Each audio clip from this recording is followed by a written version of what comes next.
Hello everyone, আসসালামু আলাইকুম। কেমন আছেন সবাই? আশা করি আল্লাহর অশেষ রহমতে ভালো আছেন, সুস্থ আছেন। আলহামদুলিল্লাহ, আমি আমার পরিবার নিয়ে আছি খুব ভালোই। দেশ থেকে, দেশে বাইরে থেকে যে যেখানে বসে আমার এই ভিডিওটি দেখা শুরু করেছেন সবাইকে অসংখ্য অসংখ্য ধন্যবাদ। তো রাত্রে আমি এই মগ বা এগুলো ধুয়ে রেখে দিয়েছি, এখন স্ট্যান্ডে তুলে রাখলাম। আর সকাল সকাল যে কাজটা করব না, আজকে কিন্তু রান্না করার ফাঁকে ফাঁকে আমি এই ঘরটাকে পরিষ্কার করে নিতেছি। রমজানের আগে ঘরটাকে পরিষ্কার করে নেব চিন্তা ভাবনা করেছিলাম, তো আজকে যেই চিন্তা সেই কাজ শুরু করে দিয়েছি। সকালে ছেলেকে নাস্তা খাইয়ে স্কুলে পাঠিয়েও দিয়েছি। সামনে আসতেছে পবিত্র মাহে রমজান, আমাদের মুসলমানদের অনেক ফজিলতের একটা মাস। আলহামদুলিল্লাহ, অনেক খুশি হয়েছি আমরা মুসলমান। সামনে যেহেতু রমজান চলে এসেছে, অনেক কাজকর্ম আমরা কিন্তু আগে করে রাখলে কিন্তু রমজান মাসে অতটা কষ্ট হয় না। আর রমজান মাসে কিন্তু বাড়তি কাজ করাই লাগে। তো আমি দোয়া করব আমার জায়গা থেকে আল্লাহ যেন সবাইকে ভালো রাখে, সুস্থ রাখে। তো ভাবলাম ঘরটাকে পরিষ্কার করে নিব। ধুলোবালি জুল এগুলো তো জমেই থাকে, তো একটা শলার মুঠা নিয়ে উপরের যত জুল বালু এগুলো আছে ওগুলো ঝেড়ে নিতেছি। আর ফাঁকে ফাঁকে রান্নাও করব, এই আর কি। তো ভাইয়া আফুরা যারা এ পর্যন্ত আমার সাথে আছেন, এবং আপনাদের কাছে আমার একটাই অনুরোধ, আপনারা আমার ভিডিওটি কন্টিনিউ করবেন। আর অনেকেই বললেও যতটুকু দেখবেন, আর না বললেও দেখবেন। তারপরেও বলে দিই আর কি, অনেক আফুরা ভাইয়েরা যদি একটু ভালোবাসা দেয় আর কি। তো এখানে আমি আমার ঘরটাকে পরিষ্কার করতেছি, একদম জুল বালু যতগুলোই থাকুক না কেন আগে শলার মুঠো দিয়ে কিন্তু পরিষ্কার করলে অনেকটাই পরিষ্কার হয়ে যায়। তো আমার জুল বালু পরিষ্কার করা হয়ে গেছে, তো ভাবলাম একটু ক্লিন করব, সবটাকেই করে নিই।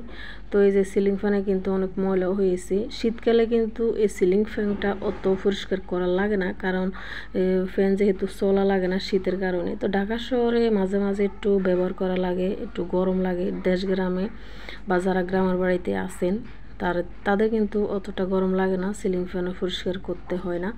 তো এখানে দেখতে পাচ্ছেন আমি একদম ক্লিন করে নিতেছি এই সিলিং ফ্যানটাকে। আগে উপরে ময়লাগুলো তুলে দেব বা পরিষ্কার করে নেব। তারপরে যে একটা সোবার মধ্যে বিম সাবান লাগিয়ে নিয়েছি, তারপরে ঘষে ঘষে পরিষ্কার করে নেব।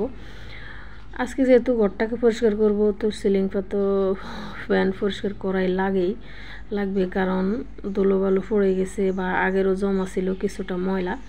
আর গরমকাল চলে এসেছে, সিলিং ফ্যান কিন্তু কয়দিন পর পর পরিষ্কার করতে হবে। যখন শীতকাল ছিল অতটা পরিষ্কার করা লাগে নাই, এই আর কি। তো জুল বালু পরিষ্কার করার পরে যে সিলিং ফ্যানটা পরিষ্কার করে নিতেছি, আপনারা আমার সাথেই থাকুন। একদম ক্লিন করে নিয়েছি এই যে। আর যেহেতু কালারটা সাদা, অল্প ময়লা হলেও কিন্তু দেখা যায়। তো এই যে টেলিভিশনের উপরে কিন্তু কিছুটা স্পট পড়ে গেছে, একটু ক্লিনজার দিয়ে মুছে নিতেছি। ভাইয়া ফুরে আমি তো জানি না এই মুহূর্তে কোন কোন ভাইয়া ফুরে আমার সাথে আছেন, আমার কথাগুলো শুনতেছেন। যদি একটা লাইক দিতে ভুলে গেছেন, অবশ্যই একটা লাইক দিবেন। আর যারা অলরেডি একটা লাইক দিয়ে ভিডিওটা দেখতেছেন সবাইকে অসংখ্য অসংখ্য ধন্যবাদ। আর যারা নতুন আছেন, যদি ভিডিওর কোনো অংশ ভালো লেগে যায়, ভিডিও দেখতে দেখতে ভালো লাগা ভালোবাসা হয়ে যাবে ইনশাল্লাহ।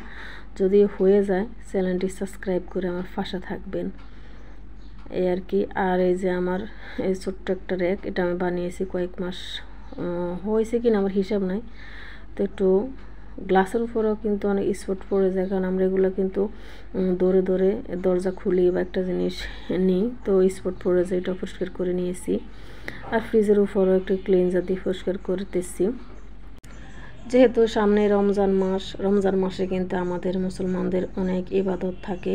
তো ইবাদতের ফাঁকে ফাঁকে কিন্তু অনেক রান্না বান্নার আয়োজনও থাকে। আর রমজান মাসে কিন্তু বাড়তি একটা কাজ থাকে, ইফতারের আয়োজন। তো ইফতারের আয়োজনে কিন্তু অনেকে অনেক কিছু খেয়ে থাকেন। আল্লাহ তাআলা যাদের ভাগ্যে যতটুকু রিজিক রেখেছে সে ততটুকুই তো ইনকাম করবে বা খাবে। এই আর কি। কিন্তু রমজান মাসে কিন্তু অনেক ইফতারের আয়োজনের ফাঁকে ফাঁকে কিন্তু বাড়তি কোনো কাজ করা হয় না, কারণ ইবাদতের একটা কথা তো থেকেই যায়। ইবাদত অবশ্যই করতে হবে আমাদের মুসলমানদের, একটা ফজিলতের মাস। যে যতটুকু ইবাদত করবে তো সেই ততটুকুই আল্লাহর কাছ থেকে নেয়ামত পাবে আর কি। তো আমার ক্লিনজার দিয়ে ফ্রিজের উপরটা পরিষ্কার করতেছি, দেখতে পাচ্ছেন। তো আপনাদের কাছে একটা কথা বলি, রমজানের আগে বাড়তি যে কাজগুলো সেগুলো করে রাখবেন। করে রাখলে কিন্তু আমাদের মুসলমানদের অনেক ভালো হয় রমজান মাসটা কাটানোর জন্য, ভালো লাগে। বেশি কাজ হলে কিন্তু রমজান মাসে একটু ঝামেলা হয়ে যায়, যেহেতু রমজান মাসে কাজও বেশি, তো আমরা তো সবাই জানি। আমরা হিসাব করে কাজ করতে চাইলে কি হবে, কিন্তু ধুলোবালু কিন্তু হিসাব করে আসে না। দেখতে পাচ্ছেন ফ্রিজের উপরে যে স্টেবিলাইজারটা আছে তার উপরে কিন্তু অনেক ধুলোবালু জমে গেছে। কিছুদিন আগে আমি কিন্তু পরিষ্কার করেছি, 1 সপ্তাহ হয় নাই হিসাবে, তারপরে দেখেন কত অনেক ধুলোবালি।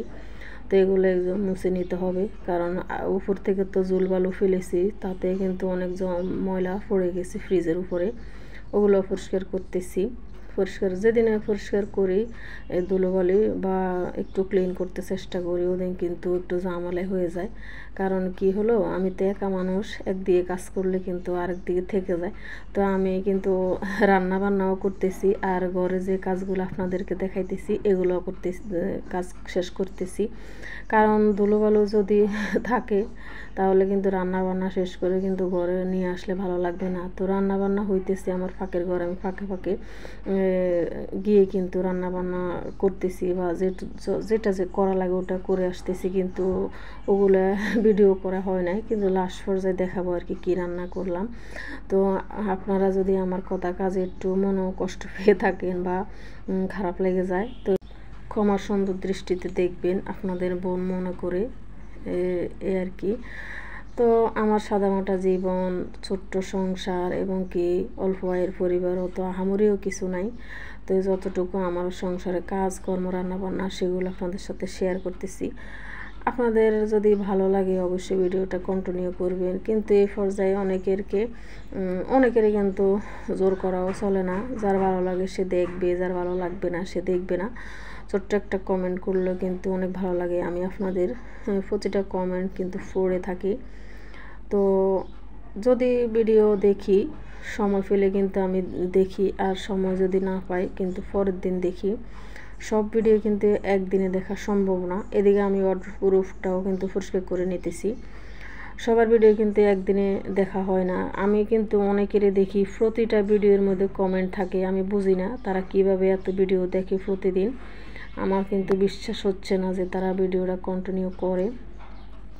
আমার মাঝে মাঝে এলোমেলো হয়ে যায় কি, আমি যখন ভিডিও দেখি হয়তো একটা কল চলে আসে, রিসিভ করে কথা বলতে হয়, তখন ওখানে স্টপ হয়ে যায় ভিডিও দেখাটা, তো পরে দেখে নিই। তো এরকম পরবর্তীতে কিন্তু কমেন্ট কতটুকু বোঝা যায় বা কি আমি জানি না, যাই হোক।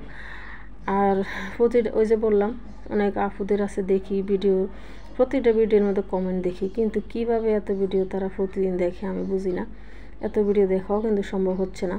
এখানে কিন্তু এই ন্যাকড়াটা অনেক ধুলোবালু জমে গেছে ময়লা মুছতে মুছতে। তো ভাবলাম খাটেরও একটু ক্লিন করব, তো একটা ন্যাকড়া পাল্টিয়ে নিলাম। এই যে কারণ যে ন্যাকড়াটা দেখেছি অনেক ময়লা হয়ে গেছে, এটা এখন যদি মোছামুছির কাজ করি তাহলে কিন্তু ওই ন্যাকড়া থেকে ময়লা লেগে যাবে, তাই এটা আলাদা করে একটা ন্যাকড়া নিয়ে নিলামই আর কি। ওই যে বললাম একটা ভিডিওর মধ্যে গিয়ে দেখি যে কমেন্ট, আরেকজনের ভিডিও গিয়ে দেখিও সেই মানুষের একই কমেন্ট, কিন্তু কিভাবে এত ভিডিও দেখে আমি বুঝি না। আর অনেকে আছে সবার ভিডিও ফাস্ট থাকে, তো এটাও কিভাবে সম্ভব বুঝতে তো আর বাকি নাই। যাই হোক, সবাইকে আল্লাহ হেদায়েত দান করুক। কারণ এই প্ল্যাটফর্মে কিন্তু অনেক কষ্ট কাজ করতে ইউটিউবে। তো ওই যে আমি প্রতিদিন কিন্তু মাঝে মাঝে, প্রতিদিন বলি না, মাঝে মাঝে কিন্তু আমার যখন মনে উঠে কথাটা আমি বলে থাকি। যেমন এখান থেকে আমি কিছু পাই আর না পাই সেটা আমার আফসোস নেই, কিন্তু আমার ছেলেকে নিয়ে আমি কিছুটা ভিডিও করেছি, ওগুলো আমার স্মৃতি হয়ে থাকবে। যে ছেলে কোনো দিন আল্লাহ যে বাঁচিয়ে রাখে বলতে পারবে না যে মা বাবা আমার জন্য কিছু করে নাই বা লেখাপড়া করার জন্য কিছু করতে পারে নাই, এগুলো যেহেতু না বলতে পারে। তো চেষ্টা করতেছি ছেলের জন্য, সংসারের ফাঁকে ফাঁকে ছেলেকে তো মানুষ করার চেষ্টা করতেছি। জানি না আল্লাহ তাআলা কতটুকু ভাগ্যে রেখেছে বা রাখছেন, সেটাই হবে। একটা কথা তো আছে, আমরা বিশ্বাস করতে হবে, হায়াতের বেশি বাঁচতে পারে না, রিজিকের বেশি খাইতে পারে না। তো ভাগ্যর উপর একটা কথা আছে, আল্লাহ ভাগ্যে যা রেখেছে তাই হবে। তো আশা রাখি ছেলেকে মানুষ করার জন্য। তো আল্লাহ তাআলা দেখি কি রেখেছে ভাগ্যে। আপনারাও দোয়া করবেন, আমার একটা সন্তান, একটা ছেলে, ওকে যেন মানুষের মতো মানুষ করতে পারি, আমার একটাই চাওয়া এখন আল্লাহ তাআলার কাছে। আর ভাইও আফুরা, এ পর্যন্ত যারা আমার সাথে আছেন বা শেষ পর্যায়ে থাকবেন, কমেন্টে বলে যাবেন আজকের ভিডিওটি কেমন হয়েছে। আমি রমজানের আগে যতটুকু কাজ করার চেষ্টা করতেছি বা করব সেটা শেয়ার করলাম আর কি। তো খাটের উপরে ক্লিন করা হয়ে গেছে। এখন যে দেখতে পাচ্ছেন টেবিলের উপর তো ময়লা পড়ে, উপরে যেহেতু জেরে নিলাম, তো টেবিলের উপর একটু ধুলোবালু জমসগুলো মুছে নিতেছি। আজকের ভিডিওটা কিন্তু একটু বড় হয়ে গেছে। আফুরা, আপনাদের কাছে একটাই কথা, একটু কষ্ট করে দেখে নেবেন। প্রতিদিন একই কথা তো প্রায় বলে থাকি হয়তো, যে অনেকে তো গেছেনি, যাই হোক। তো যারা আছেন তারা একটু শেষ পর্যায়ে দেখে যাবেন আর কি।